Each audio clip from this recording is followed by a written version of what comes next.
Get off the property now. Sir, we found this wallet outside. Please, I don't care. Move. There's $14,000 in there. We didn't take nothing. Please, just give it back to him. You two sleep under a bridge, and you're handing back 14 grand, right? We haven't eaten in 2 days. But this ain't ours. Counted, every dollar still inside. He picked up the phone. A minute later, he hung up and looked at them differently. 62nd floor. They're waiting for you. Edmund Thornton watched the elevator doors open. 2 teenagers stepped out, soaking wet, shaking, clothes torn. One of them held out the wallet with both hands like it was the heaviest thing he'd ever carried. Edmund hadn't felt anything in 2 years, until now. What happened next, nobody in that building saw coming. The bridge smelled like diesel and wet concrete. That was the first thing you'd notice if you ever walked underneath the overpass at the south end of Brooklyn, where Bryce and Caleb Wells had been living for the past 8 months. The second thing you'd notice was how organized it was. 2 sleeping areas made from flattened cardboard boxes lined with old newspaper for insulation. A plastic tarp angled overhead to catch the rain before it hit the ground. A row of water bottles along the far wall, half of them filled from the public fountain at Cadman Plaza. They had a system. Bryce, the older twin by 11 minutes, handled the outside world. He woke up at 5 every morning, walked 6 blocks to a diner called Rosie's, and washed dishes for 3 hours before the breakfast rush ended. The owner, a heavy-set woman named Dolores Patterson, paid him $18 in cash and let him take whatever food was heading for the trash. Scrambled eggs gone cold, toast with one burnt edge, half-eaten pancakes that customers had pushed aside. Bryce never ate first.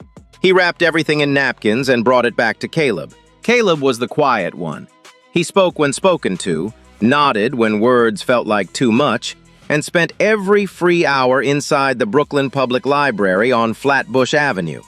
He had taught himself to code on the library's public computers, Python first, then JavaScript, then enough React to build 2 small applications that lived on a free hosting platform nobody visited. One was a weather dashboard. The other was a budgeting tool for people living below the poverty line. He had built both in under 2 months. Nobody knew about them. Nobody used them. But Caleb kept improving them anyway, because building things was the only time his mind went quiet. Their mother, Gloria Wells, had died 8 months earlier in a hallway at Kings County Hospital, stage 4 lung cancer. She had never smoked a day in her life. The doctor said it was environmental. Years of cleaning office buildings at night with industrial chemicals, no mask, no ventilation, no union to fight for better conditions. She was 41. Gloria had raised the boys alone since they were 3. Their father, a man named Curtis, whose last name they didn't use, had walked out one night for cigarettes and never came back. No phone call, no letter, no explanation. Just an empty chair at the kitchen table that Gloria eventually replaced with a bookshelf. She worked 2 jobs, sometimes 3. She made sure the boys stayed in school, stayed off the streets, stayed together. On the night she died, her last words to Bryce were simple and steady, the way she always spoke. "Take care of your brother. Take care of each other. That's all I ask." Bryce had carried those words like stones in his chest ever since. After Gloria died, the system failed them. They were 19, too old for foster care, too young to have credit, too broke to rent. A social worker gave them a list of shelters. The shelters were full. Another caseworker referred them to a housing program with a 14-month wait list. They applied. They waited.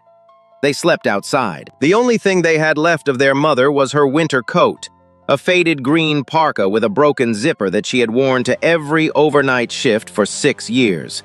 It still smelled like her, like cocoa butter and laundry detergent and something warm underneath both of those things that neither boy could name, but both of them recognized instantly.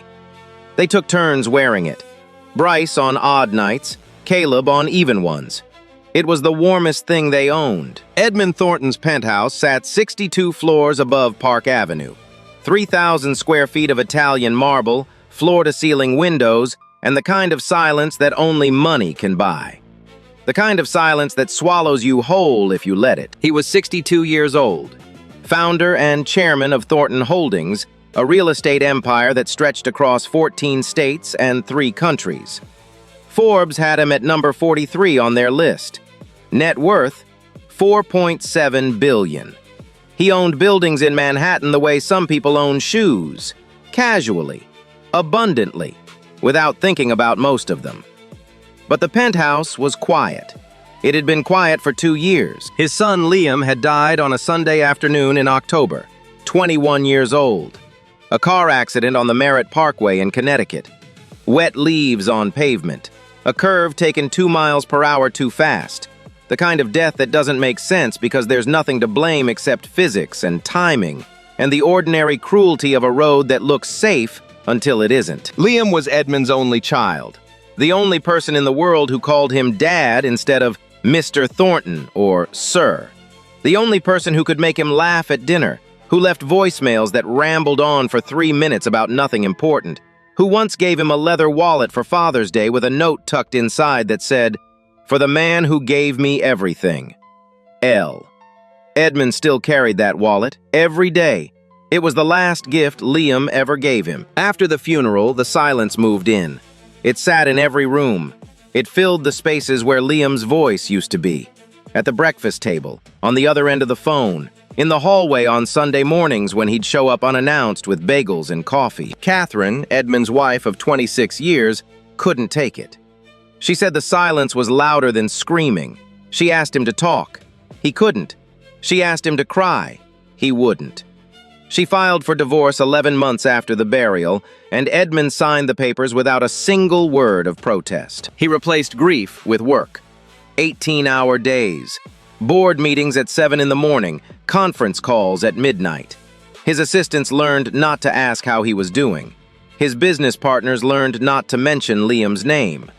The world around Edmund Thornton kept moving, and he kept building, because building was the only thing that didn't require him to feel. Margaret Palmer, his executive assistant for 15 years, was the only person who saw through it.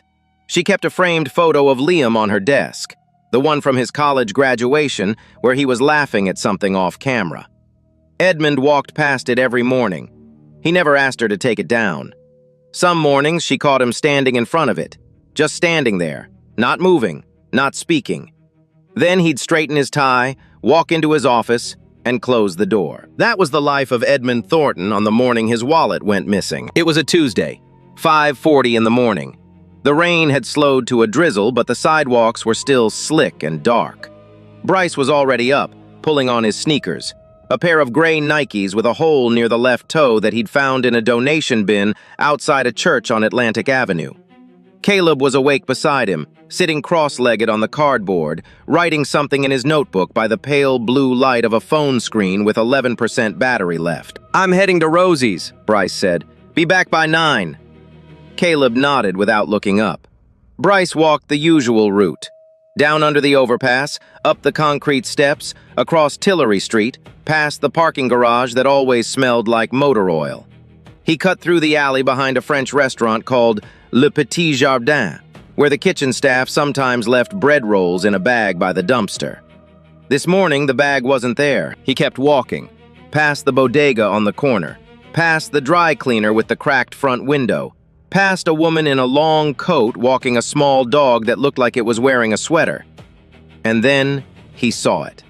A wallet, black leather, sitting on the sidewalk right at the edge of the curb, half hidden by a storm drain grate. It was wet but not soaked. It hadn't been there long. Bryce picked it up. It was heavy. Not heavy like a brick, heavy like something important. He opened it under the awning of a closed flower shop and felt his breath stop. Cash. A thick fold of $100 bills held together by a silver money clip. He counted them twice. 140 bills, $14,000. Behind the cash, 3 credit cards, all black, all embossed with a name he didn't recognize, Edmund A. Thornton. And behind the cards, a New York State driver's license with the same name and a photograph of a man with silver hair and sharp eyes. Bryce closed the wallet. He stood there for a long time, rain tapping the awning above him, and felt something crack open in his chest. $14,000. He could see it all at once. An apartment, a real one, with a door that locked and a kitchen with a stove. 6 months of rent in a studio in East New York. Groceries, a winter coat for Caleb that wasn't held together with safety pins. Bus passes, a phone plan, maybe even a semester at community college. Everything they needed, right here, in his hands. He turned around and walked back to the bridge. Caleb looked up from his notebook when Bryce sat down across from him and held out the open wallet without a word. Caleb stared at the money. His lips parted slightly. He didn't reach for it. "Where?" he said. "Sidewalk, near Le Petit Jardin." Caleb looked at the driver's license, then back at the cash, then at Bryce. The silence between them was the loudest thing under that bridge. Caleb did the math. He always did the math. 14,000 divided by 2, 7,000 each. Enough for a deposit and first month's rent. Enough for food for 3 months. Enough to stop being invisible. But the math didn't matter. Not really. Because both of them could hear their mother's voice. Not a memory. Something more physical than that. A vibration in their ribs. A pressure behind their eyes. Like she was standing right there in the damp air between them, with her arms crossed and her chin tilted the way it always tilted when she was waiting for them to make the right choice. "You don't build a life on someone else's loss," Bryce said quietly. Caleb closed his notebook. He slid it into the plastic bag he used to keep it dry. Then he stood up and pulled on his shoes. "Let's go find him," he said. They walked out from under the bridge together, into the gray morning, into the rain. 2 19-year-old boys carrying $14,000 that didn't belong to them, heading toward a man they had never met, to return something they could have kept and no one would have ever known. No one except them. And that was enough. Thornton Holdings occupied the top 12 floors of a glass tower on Lexington Avenue. The lobby was the kind of space designed to make you feel small. White marble floors polished to a mirror shine. A waterfall feature along the back wall that made a sound like money moving. Security guards in dark suits standing behind a reception desk the size of a car. Bryce and Caleb walked through the revolving door at 7:15 in the morning. They were still wet from the rain. Bryce was wearing a hoodie with a torn sleeve and jeans that hadn't been washed in 2 weeks. Caleb had on a flannel shirt buttoned to the collar and cargo pants held up with a belt made from a length of nylon rope.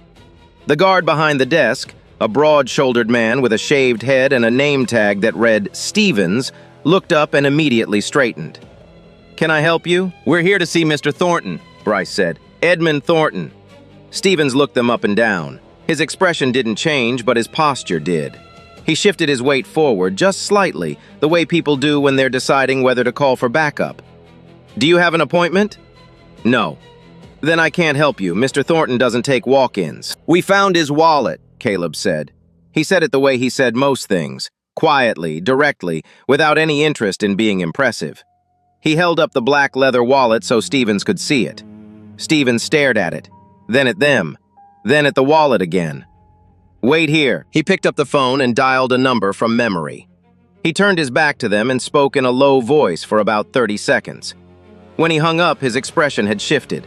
Not warmer exactly, but different. Like a locked door that had been nudged open half an inch. "Someone's coming down." They waited. The lobby hummed with the sound of the waterfall and the click of heels on marble. Business people walked past them without looking. A woman in a gray suit stepped around Caleb like he was a piece of furniture. 4 minutes later, the elevator opened and a woman in her 50s stepped out. She had short auburn hair and reading glasses pushed up on her forehead. She walked with the kind of purpose that said she'd been solving problems for someone important for a very long time. Margaret Palmer, executive assistant to Edmund Thornton, 15 years. She approached the 2 young men and extended her hand. "I'm Margaret. You found Mr. Thornton's wallet?" Bryce handed it to her. She opened it, counted the cash without removing it, checked the cards, checked the license. Then she stopped. She turned the wallet over in her hands and ran her thumb across the leather. She knew this wallet. She had seen Edmund reach for it 1,000 times.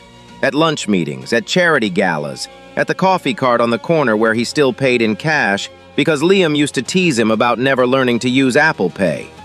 This was Liam's wallet. the one Edmund had been tearing apart his office looking for since Saturday night. Margaret looked up at the two boys standing in front of her, soaking wet, thin, young, the kind of young that reminded her of someone she used to see in a graduation photo on her desk. "Come with me," she said. She didn't ask them to wait. She didn't hand them a reward envelope and send them on their way. She pressed the elevator button, held the door open, and brought them up. 62 floors. Bryce watched the numbers climb on the digital display. He had never been in an elevator this fast. Caleb stood perfectly still beside him, his hands clasped behind his back the way he always stood when he was nervous. The doors opened to the top floor, a hallway with thick carpet and soft lighting and the faint smell of fresh coffee. Margaret walked them straight to the corner office at the end of the hall. She knocked once, then opened the door. Edmund Thornton was standing behind his desk when the door opened.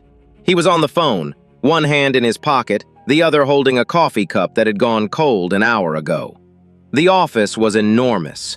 A wall of windows behind him showed all of Manhattan laid out like a circuit board. Rooftops, cranes, bridges, the silver thread of the East River catching the early light. He looked up, saw Margaret, saw the two young men behind her, and then saw the wallet in her hand. He put the phone down without saying goodbye. Margaret set the wallet on his desk. These two gentlemen found it, on the street near East 72nd. Everything's inside, cash, cards, all of it. Edmund picked up the wallet slowly. He opened it the way a man opens a letter he's been waiting for. His thumb found the fold of bills first, still thick, still held by the silver clip. Then the cards, then the license. Then behind the license, in a small slot most people would never check, a folded piece of notebook paper with handwriting on it. He unfolded it, read it, refolded it, slid it back into the slot. Margaret knew what it said. Everyone in the office knew the story by now. "For the man who gave me everything, L." Edmund looked at Bryce and Caleb for the first time. Really looked. Not the way Stevens had looked at them in the lobby, assessing, categorizing, filing them under "not supposed to be here." Edmund looked at them the way you look at something you weren't prepared to see. Two young men, 19, maybe 20. Thin in a way that wasn't fashion. It was hunger. Their clothes were damp and mismatched. Bryce's sneakers had a hole near the toe. Caleb's belt was a piece of nylon rope. They stood side by side, shoulders almost touching, with the kind of stillness that comes from learning early that the world doesn't make room for you unless you hold very, very still. "Sit down," Edmund said.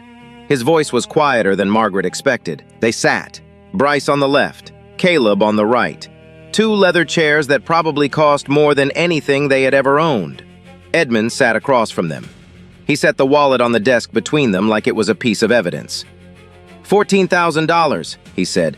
"You counted it?" "Yes, sir," Bryce said. "And the cards, you saw the cards?" "Yes, sir." "You could have used them.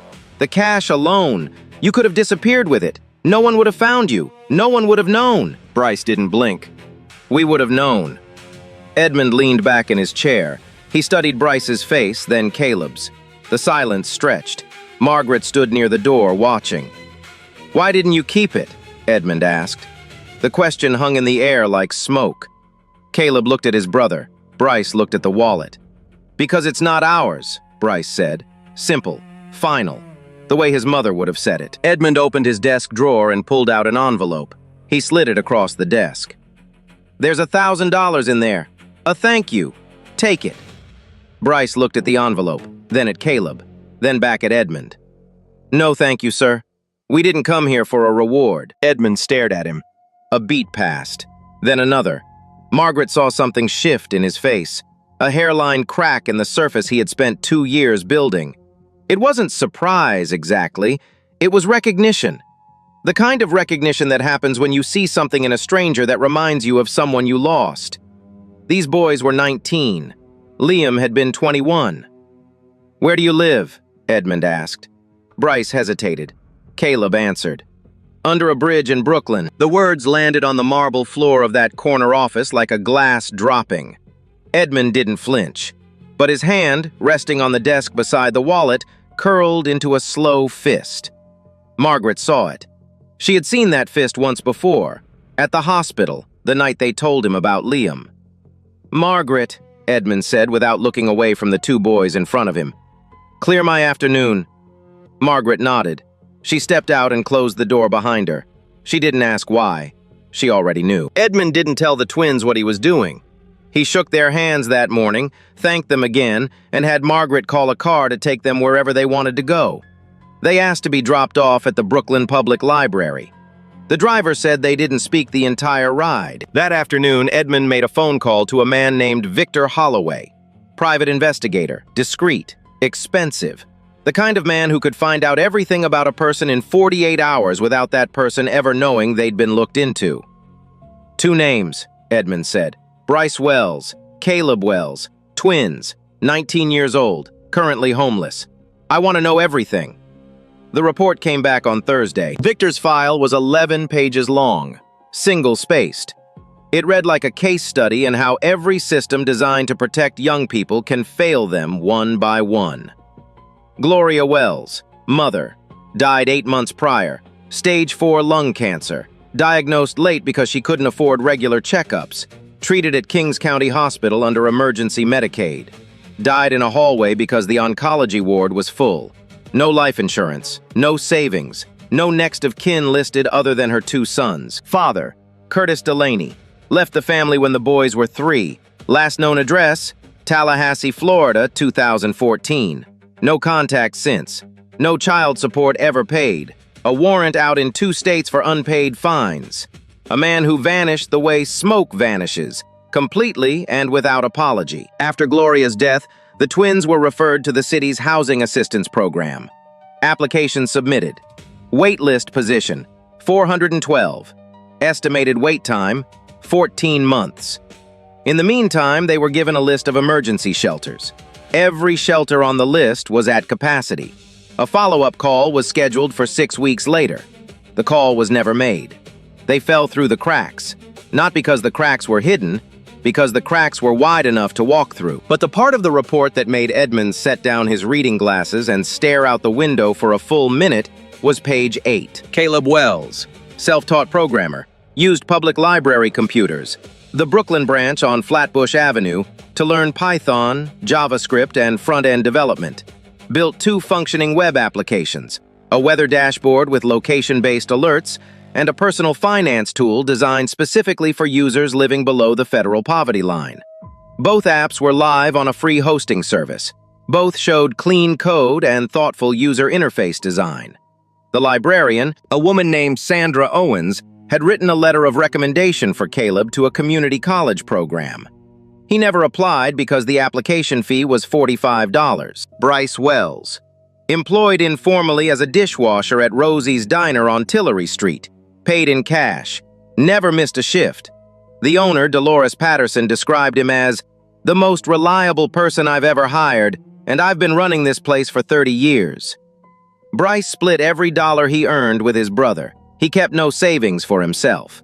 He had turned down 2 offers to work at other restaurants because the hours would have overlapped with Caleb's library time, and someone needed to walk him home after dark. On page 10, Victor noted something he said he almost didn't include because it felt too personal. During his surveillance of the bridge site, he observed the 2 brothers' living area. It was organized, clean, given the circumstances. 2 sleeping areas made from flattened cardboard, a tarp overhead, a row of water bottles, and on a small shelf made from a piece of plywood balanced on 2 cinder blocks, a single framed photograph of a woman in a green coat, smiling. Edmund read the report twice.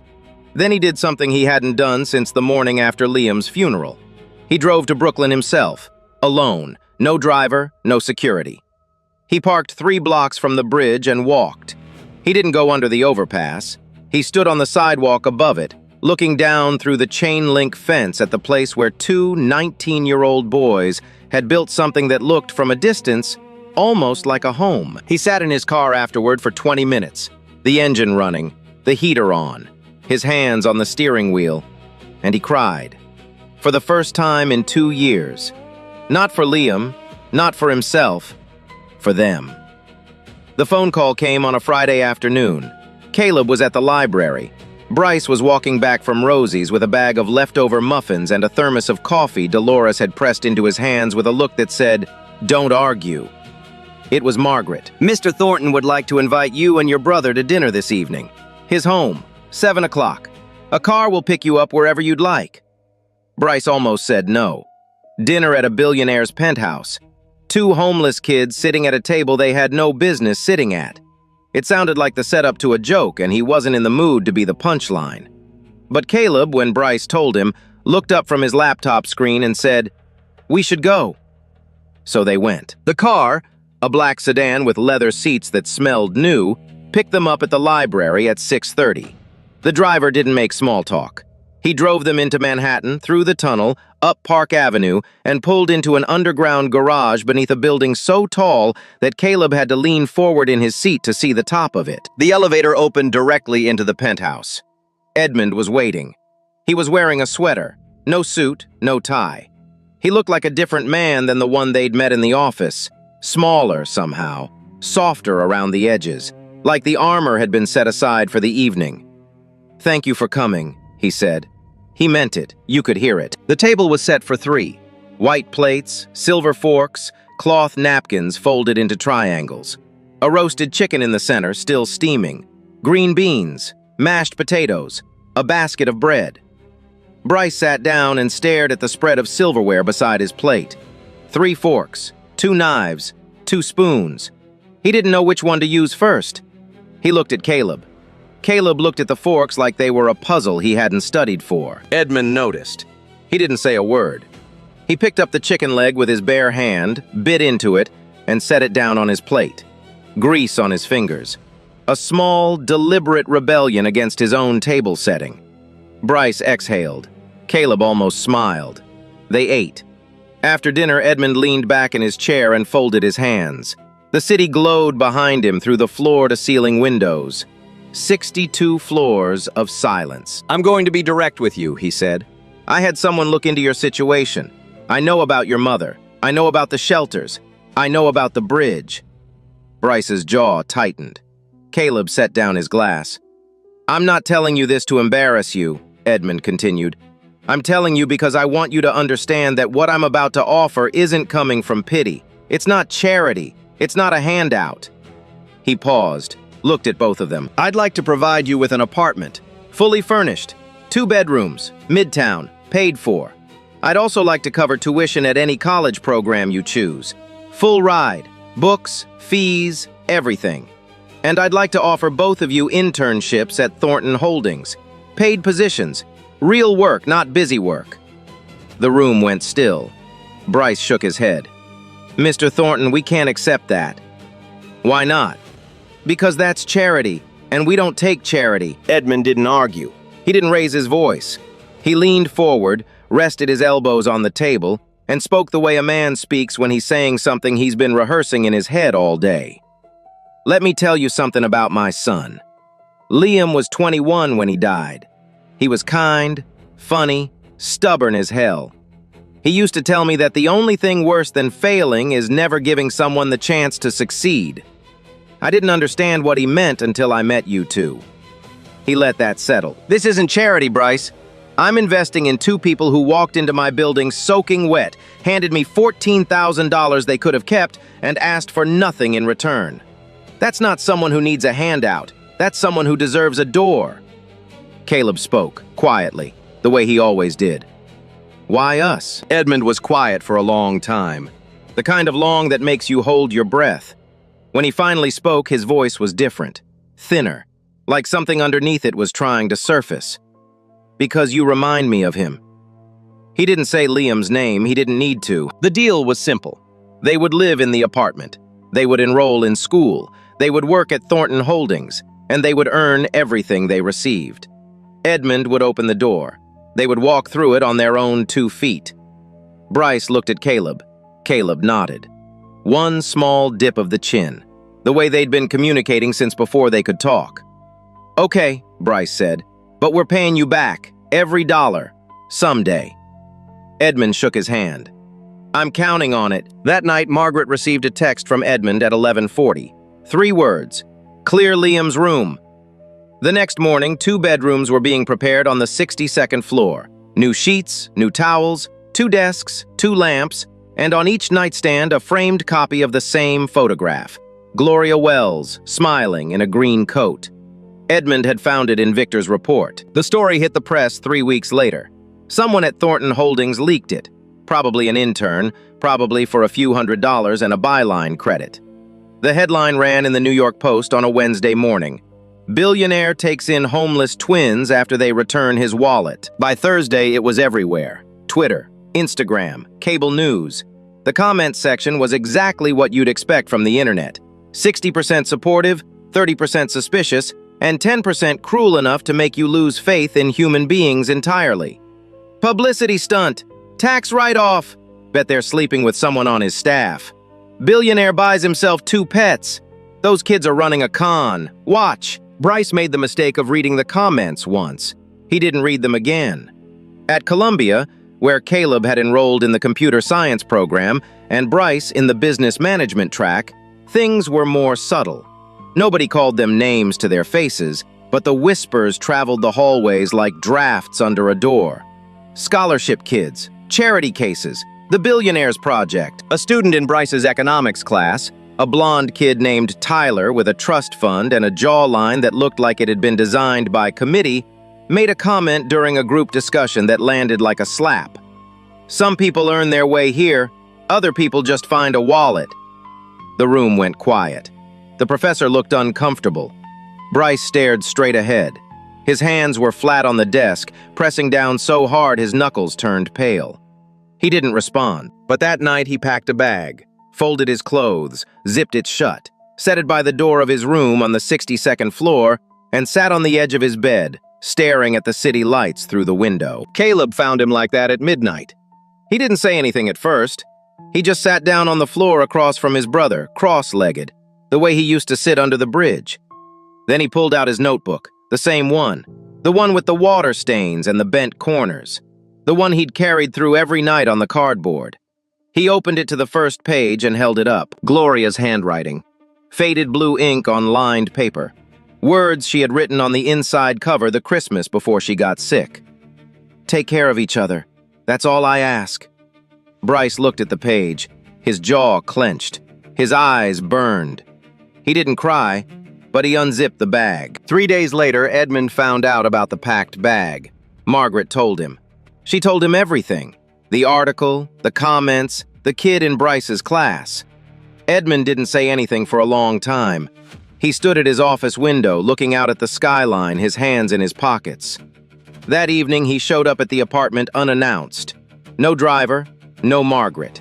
Just Edmund in a sweater and khakis, carrying a paper bag from a deli on the corner. He made sandwiches, turkey and Swiss on rye. He sat at the kitchen counter across from Bryce while Caleb worked on his laptop in the next room. Margaret told me, Edmund said. Bryce stared at his sandwich. I'm fine. You packed a bag. I unpacked it. I know, but I want to tell you something. Edmund set down his sandwich. After Liam died, I tried to quit. Not the company, everything. I stopped eating, stopped sleeping, stopped answering the phone.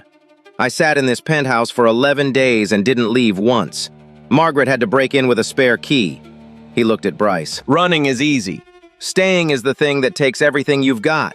And I need you to know, the people who talk, the people who type things in comment sections, the people who make jokes in classrooms, they don't know you. They've never slept on cardboard. They've never given back $14,000 they needed more than oxygen. Their opinion of you is worth exactly what they paid for it. Nothing. Bryce didn't look up, but his shoulders dropped. Just slightly. The way tension leaves a body when it finally hears the thing it's been waiting to hear. You're not my project, Edmund said quietly. You're not my charity case. You're not my replacement for Liam. You're Bryce, and that's enough. They finished their sandwiches in silence, the good kind, the kind that doesn't need to be filled. Bryce stayed. 14 months passed. Caleb finished his first year of computer science with a 3.9 GPA. He built a workforce management application that Thornton Holdings adopted across 3 departments. His professor called it the most elegant solution a freshman has ever submitted. Caleb didn't attend the awards ceremony. He was in the server room fixing a bug. Bryce finished with a 3.7 in business management. He organized a fundraiser for a homeless youth shelter in the Bronx that raised $86,000 in one evening. Dolores Patterson from Rosie's Diner sat in the back row and cried the whole time. They had moved out of the penthouse 6 months earlier, rented a 2-bedroom in Washington Heights with their combined salaries. Small kitchen, dripping faucet, a radiator that clanked at night. They loved it. Edmund visited every Sunday. He brought deli sandwiches, a tradition none of them acknowledged but none of them ever missed. On a Tuesday in October, exactly 14 months after they found the wallet, Margaret called Bryce. "Mr. Thornton needs you and Caleb at a meeting tomorrow. 10 o'clock. I'll send the address." Caleb looked up the address on his phone. "It's a courthouse." Bryce felt something cold move through his stomach. A courthouse? Were they in trouble? Had someone filed a complaint? They arrived the next morning in their best clothes. Bryce in a navy blue suit, the first suit he'd ever owned, bought with his own money. Caleb in a dark gray blazer with his notebook tucked inside the jacket pocket. Like a talisman, like a piece of his mother he could reach for whenever the world felt unsteady. The room was small, wood-paneled walls, an American flag in the corner, a few rows of wooden chairs. Margaret was already there, sitting in the second row, holding a tissue. Her eyes were red.